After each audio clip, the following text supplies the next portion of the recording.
Magandang gabi, Philippine Air Force. Alamin natin ang magiging lagay at taya ng panahon ngayong gabi ng Biyernes, 03 April 2026.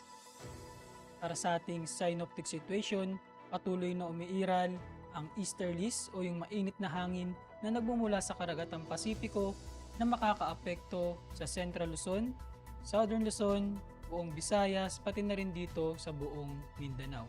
Sa ngayon, wala pa rin tayong namomonitor na low pressure area o sama ng panahon na maaaring makaapekto sa loob ng ating Philippine Area of Responsibility.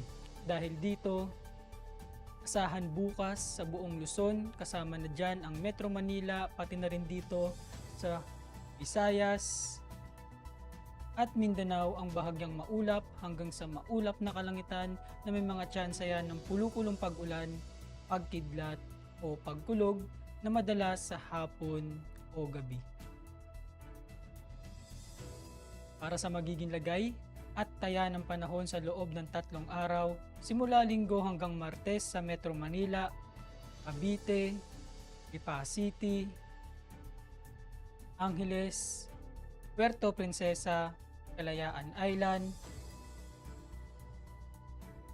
Mactan, Zamboanga, at maging sa Davao, asahan ang bahagyang maulap hanggang sa maulap na kalangitan na may mga pulupulong pag-ulan, pagkidlat o pagkulog.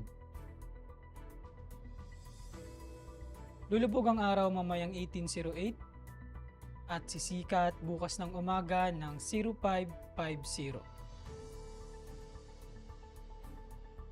Meron tayong 96% decreasing moon illumination.